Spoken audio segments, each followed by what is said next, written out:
Bienvenue au cours de rattrapage. Dans cette vidéo, on va parler donc de mouvement et de l'univers dans lequel on vit. Donc c'est des notions qui sont plutôt simples, ça devrait plutôt bien se passer. Mouvement dans l'univers. On va d'abord parler de mouvement et de comment on va décrire les mouvements, puis ensuite on parlera de notre système solaire et on finira par ce qu'il y a au-delà et comment pouvoir l'appréhender.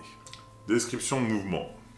Pour décrire un mouvement, on va donner deux informations. La première, c'est la trajectoire, et la deuxième, c'est la variation de la vitesse. La trajectoire, c'est la première caractéristique quand on décrit un mouvement. La trajectoire, elle peut avoir différentes allures. Mais déjà, qu'est-ce que c'est qu'une trajectoire? Une trajectoire, en fait, c'est la trace qu'a le mouvement dans l'espace. Ok, donc on peut la voir parfois, comme c'est le cas derrière des skis, par exemple. Voilà, on a la trajectoire du skieur. Aussi, on peut avoir les trajectoires des avions, etc. On va pouvoir classer ces trajectoires en trois catégories. 3, ça fait 3. Et pas plus que 3, parce qu'en fait, finalement, on pourrait être un peu plus précis dans certains cas, mais bon, 3, ça suffit pour 3 grandes catégories. Soit la trajectoire est une portion de droite, et dans ce cas-là, on va appeler ça un mouvement rectiligne. Ou alors la trajectoire est un arc de cercle, donc ça peut être un cercle complet ou un arc de cercle, donc là on va avoir une trajectoire circulaire. Et enfin, si la trajectoire est quelconque, ni l'un ni l'autre des deux premiers cas, et bien alors on aura une trajectoire qui est curviligne, ou un mouvement curviligne. Parlons maintenant de vitesse. La vitesse peut varier. Si elle augmente, on va dire qu'on a un mouvement accéléré. Si elle diminue, on va dire qu'on a un mouvement ralenti. On peut aussi dire décéléré. Et enfin, si la vitesse est constante, on dira alors que le mouvement est uniforme. Mais la vitesse, c'est quoi déjà? Il va falloir se poser la bonne question. La vitesse, c'est le rapport entre la distance parcourue et le temps mis à parcourir cette distance.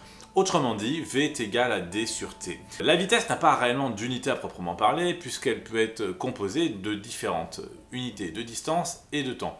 On a en général des mètres par seconde et des kilomètres par heure, mais rien n'interdit d'avoir des mètres par heure, des millimètres par seconde, etc.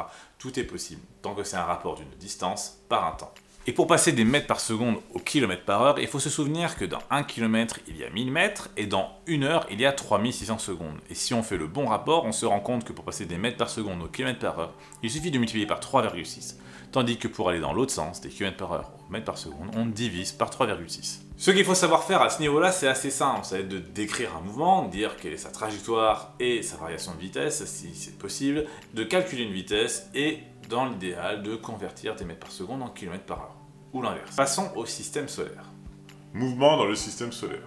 Une petite présentation du système solaire s'impose. Notre système solaire, celui dans lequel on vit, est composé d'une étoile, le Soleil, et de 8 planètes qui tournent autour. Dans ces 8 planètes, on a 4 rocheuses, Mercure, Vénus, la Terre et Mars, et puis pour chacun ayant plus ou moins de satellites, la Terre ayant la Lune, Mars, 2 lunes, et ensuite on a 4 gazeuses qui sont Jupiter, Saturne, Uranus et Neptune. Le point commun de ces 4-là, c'est qu'elles ont toutes des anneaux, plus ou moins visibles, et un gros paquet de satellites.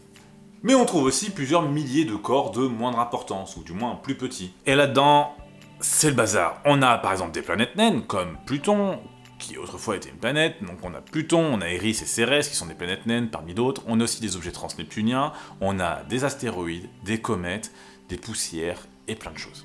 Et tout ce petit monde a la particularité de tourner autour du plus gros, c'est-à-dire que les planètes vont tourner autour du Soleil, les satellites autour des planètes. La trajectoire, pour tout le monde, c'est une ellipse. C'est le mot scientifique pour dire ovale. Et donc du coup, comme la vitesse n'est pas accélérée ou ralentie, elle peut l'être temporairement, mais globalement, elle n'est pas accélérée, sinon ces objets iraient de plus en plus vite, ou ralentis, sinon ils iraient de plus en plus lentement.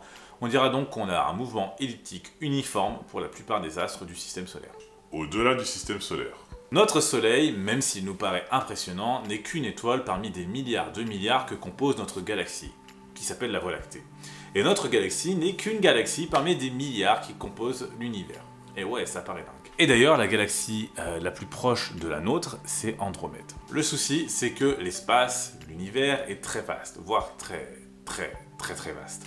Et les distances, à ce niveau-là, elles deviennent gigantesques. On devrait se traîner un grand paquet de zéros pour continuer à les compter en kilomètres. Donc, on utilise une autre unité pour tout ce qui est distance au-delà du système solaire. C'est l'année-lumière. L'année-lumière, c'est la distance qui est parcourue par la lumière dans le vide en une année terrestre. On peut la retrouver par calcul. Oui, il suffit de savoir que la vitesse se déplace à 300 000 km par seconde, et puis voir qu'une année c'est 365,25 x 24 x 3600 pour avoir le nombre de secondes qu'il y a dans une année. On multiplie ce nombre de secondes par la vitesse, et on aura la distance. Et pour simplifier, on va dire que la valeur de l'année-lumière, c'est 10 000 milliards de kilomètres. Ça nous permet de simplifier pas mal des choses. On va leur donner comme référence deux grandeurs qui sont assez élevé.